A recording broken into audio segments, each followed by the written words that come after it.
There are a lot of debates online that don't really matter in the grand scheme of things. Creator drama comes and goes, bad takes disappear after a few days, internet trends burn out almost as quickly as they appear. Streaming while driving, however, is not one of those debates. This is one of those rare situations where online entertainment crosses over into genuine public safety concern. And somehow, despite how obviously dangerous it is, live streaming while driving has become weirdly normalized. Every few months, another clip goes viral of a streamer glancing at chat instead of the road, nearly crashing into another car, or making viewers question whether they're even sober enough to be behind the wheel. The clips might circulate for a day or two, people get angry, Twitch hands out a suspension that lasts about as long as a weekend, and then everyone moves on until the next incident happens. Well, my question is, why are platforms still allowing people to live stream while they're actively driving? Because there is no version of this content that is worth the risk. Driving already demands almost all of your attention. Even when you're doing everything correctly, you are constantly making hundreds of tiny decisions every single minute. You're watching traffic, checking mirrors, anticipating what other drivers might do, paying attention to pedestrians, construction zones, weather, traffic lights, and even unexpected hazards. Now imagine adding thousands of people watching you live. Imagine trying to be funny while doing all of those micro corrections. Imagine responding to donations, thanking subscribers, reacting to comments, or even just keeping the stream entertaining enough so that viewers don't leave. At that point, you are literally just voluntarily adding another full-time job while operating a 2-ton vehicle capable of killing someone in seconds. And yet, that is exactly what live streaming encourages. One of the clearest recent examples involved Twitch streamer Extra Emily. During a live stream, she became completely absorbed in reading chat. Viewers were not discussing anything urgent either. It was just ordinary conversation about skincare, makeup, and random topics you'd expect from any other live stream. The problem, however, was that she was paying more attention to those messages than the road. At one point, she nearly slammed directly into another vehicle. The only reason the collision didn't happen was because the other driver noticed the danger first and blasted their horn. Emily immediately jerked the car back into position. So this whole accident was prevented because another completely innocent driver had enough awareness and enough sense to save both of them.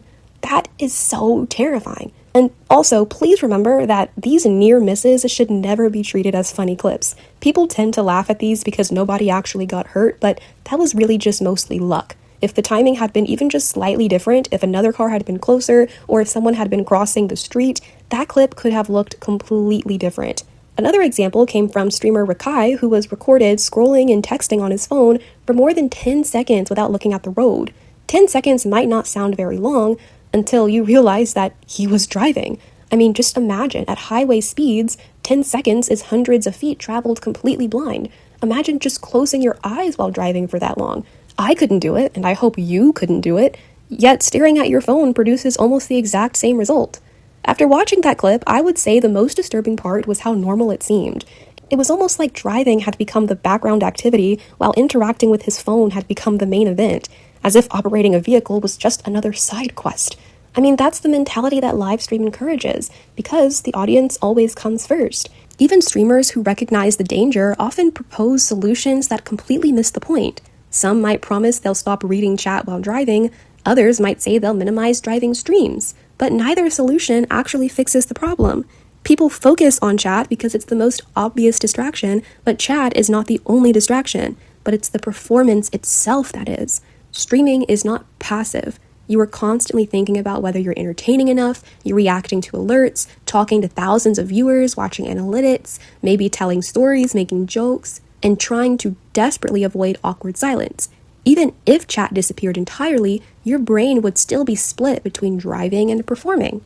Driving deserves 100% of your attention.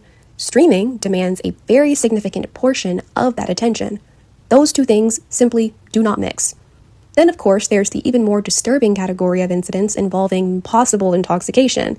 Streamer Caseytron recently found herself at the center of controversy after live streaming herself driving to McDonald's while viewers questioned whether she was under the influence. Throughout the broadcast, she made several comments that only fueled those concerns even more. At one point, she even claimed she would blow under the limit. I'm sorry, but why is a sobriety test even entering the conversation? She also joked about carrying a personal breathalyzer on her keychain to prove that she could still drive after drinking. This is not exactly reassuring. Even more concerning, this also wasn't the first time concerns had been raised. The previous year, she openly admitted to smoking marijuana before driving, saying she knew when she had too much.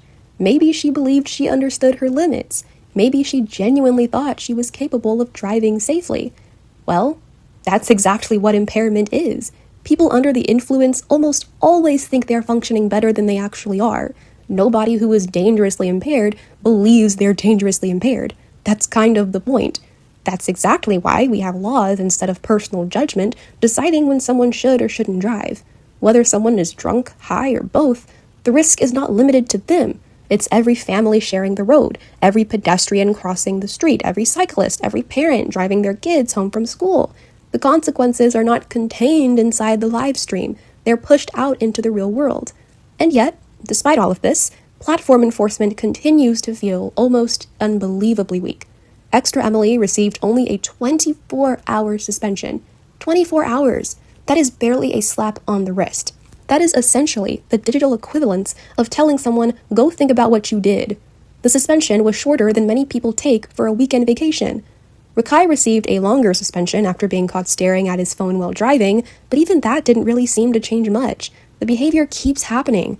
Different streamer, same story. The problem is that these punishments don't actually change the incentives. Driving streams continue because they're profitable. Viewers enjoy the unpredictability. Unexpected encounters happen.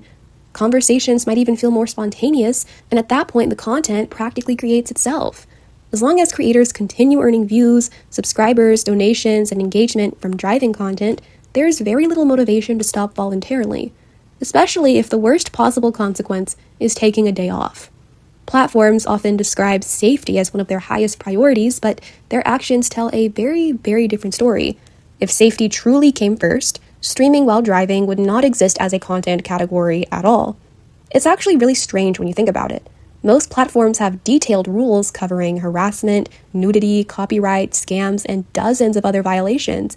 Yet someone can openly broadcast themselves committing distracted driving, a traffic offense that puts countless strangers at risk, and the punishment often amounts to little more than a temporary timeout. That sends a terrible message. It tells so many creators that the potential rewards outweigh the consequences. And I guess the hardest part about this entire conversation is knowing how it probably ends if nothing changes. History has shown that safety regulations usually arrive after tragedy, not before it. Whether it's workplace laws, seatbelt requirements, drunk driving campaigns, or just countless other examples, change only really happens after people lose their lives. It would be a massive failure if live streaming platforms followed that exact pattern. We should not have to wait for a creator to kill someone on camera before deciding this content is not worth preserving, because there is nothing unique about driving content. Nobody subscribes to Twitch because someone can order fries from a drive-thru, and nobody is missing out if a creator waits 20 minutes until they reach their destination before going live again. The entertainment value simply does not justify the risk. The easiest solution here is also the most obvious one. If you are the driver, you should not be live streaming. End of discussion. Platforms like Twitch and Kick already have the ability to enforce these community guidelines. They simply just need to decide that distracted driving belongs in the category of behavior that is not negotiable. Because every near miss eventually runs out of luck. And when that happens, the victims won't care how many viewers the stream had or how entertaining the content was. They'll only care that someone shows internet engagement over paying attention to the road. I'll see you guys in the next video.